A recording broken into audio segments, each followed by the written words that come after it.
In our studio today, we have an interesting person. Shia Lynn has been in the creative field for more than 10 years. She started off as a creative blogger under the Artsy Craftsy platform. Welcome, Shia Lynn, to Borat Seni. Thank you for having me. You're welcome. Are you excited to be with us? Yes, very much so. I've been looking forward to it for some Yes, time. yes. Shia Lynn, could you share briefly about your background? Okay, so I have a pretty interesting creative journey, I would say. First of all, I did not graduate in the arts. I did not have a formal education. All right. So most of the experiences in the creative field was mostly self-taught. Originally, I graduated in advertising in a school of communication in mass comm. And I think the inner artist in me was always there, and I wanted to find a way regardless to bring it out. So there were a few things that I was very much interested to do. I wanted to do psychology, I wanted to do the arts, and I somehow found my way into doing these two throughout my entire journey as an artist. And I started off working in a craft retail shop to learn how it works, and I came out and started to work for the One Academy as well. Everything that I did was all part of the learning curve to be someone in the creative field. Yeah, that's great to know. Your art style is quite fascinating. Could you share with us about your art style? Okay, so there are two things when it comes to my art style. This is something I just figured out also as well. Okay. One is something that is visible that you see. The other one is energetic. So what you see is basically inspired a lot by things that I love as a kid, whether it is fantasy, magic, angelic, the mystical, whatever it is that you see in storybooks and stuff like that. So it's very much, what do you call these days? I think there's a trend called cottagecore. Okay. Everything's very nature-based and very magical at the same time. Yeah. So as a child, I love fairies. I love elves, I love magical stories. I still do till today. And I think a lot of those elements, I've included it into my art as well. So when you look at my art pieces, you can actually see there's a little touch of all these elements. I would say that because of my interest in intuitive art, it's very much surrealism in that sense. Okay. So whether it is dreamlike or not, or magical, everything is there. So when I mentioned earlier, energetically, when it comes to art style energetically, my art is basically inspired by the awe and wonder of an inner child. I see. And at the same time, I want to be able to project the divine feminine energy. And when I say divine feminine, I meant that when you look at it, right, you feel softness, or you feel inspired, you feel empowered. It makes you feel good about yourself. It makes you feel like you want to transport somewhere else. It makes you feel like you want to go into your imaginary world. Yeah. That is quite interesting, Shia Lynn. Thank you. So let us jump into our topic. I chose this topic because I think you are the right person to talk to. Interesting. So building a brand as an artist. Okay. It is important, do you think? Yes, very much so. Yeah.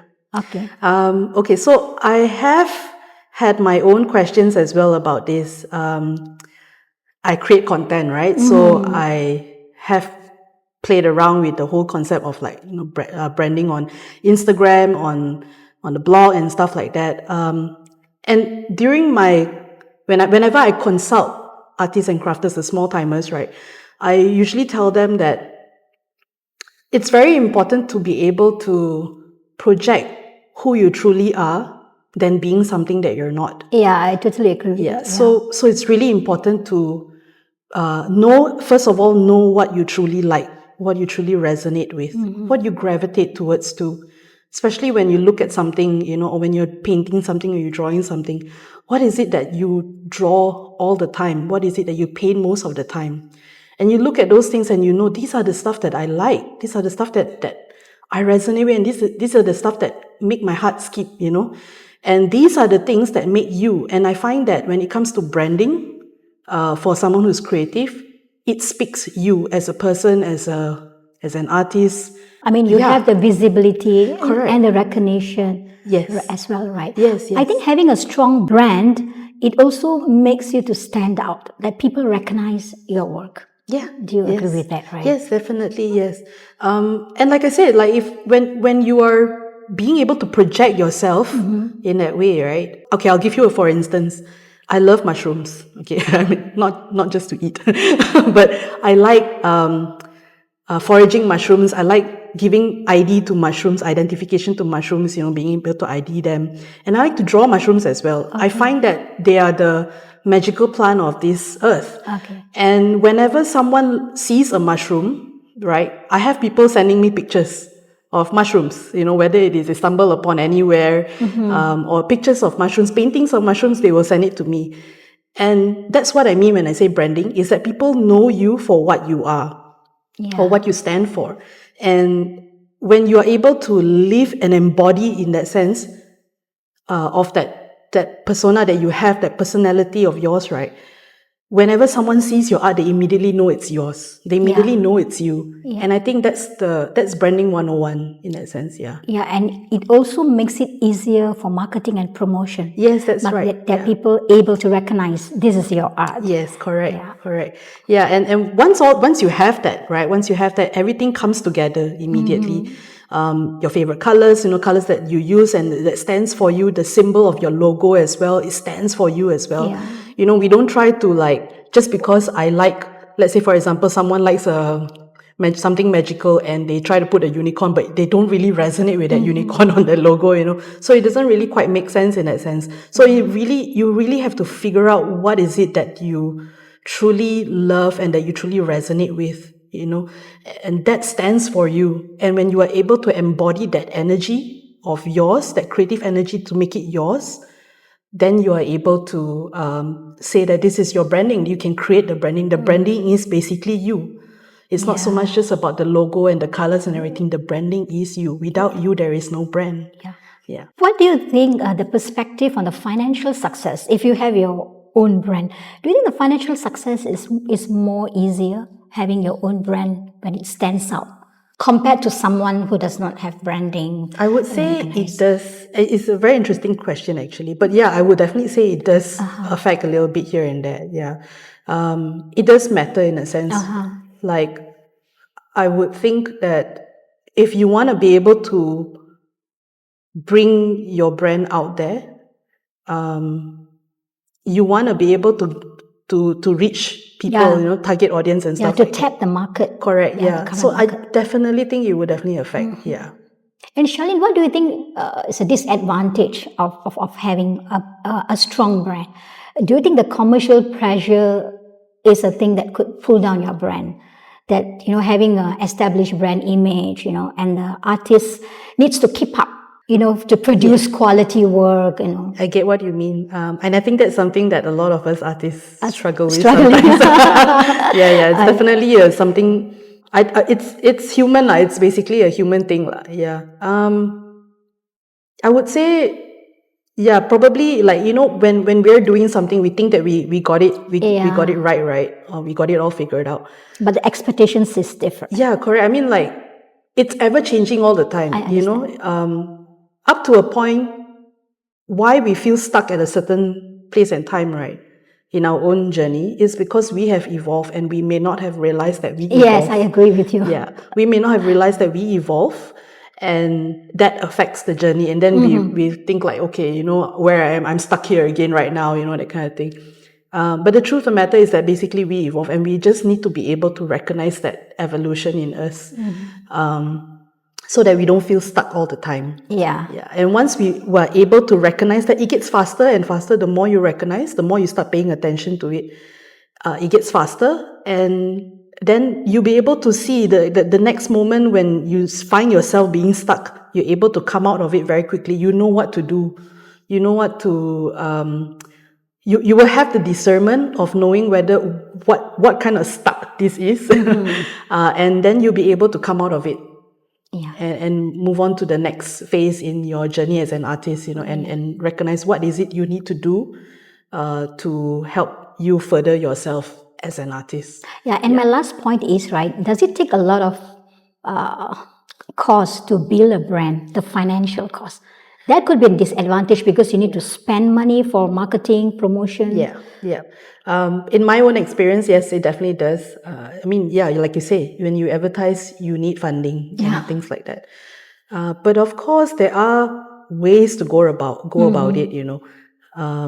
For instance, to be honest, we are very blessed to be living in our current world today when we have all these tools.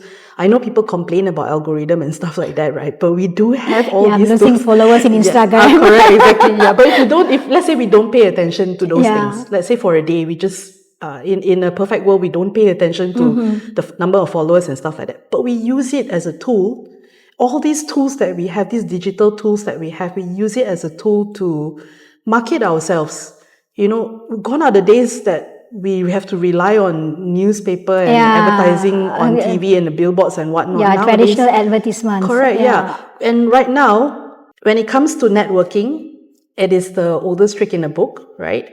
And I find that when you connect with people, the words spread faster.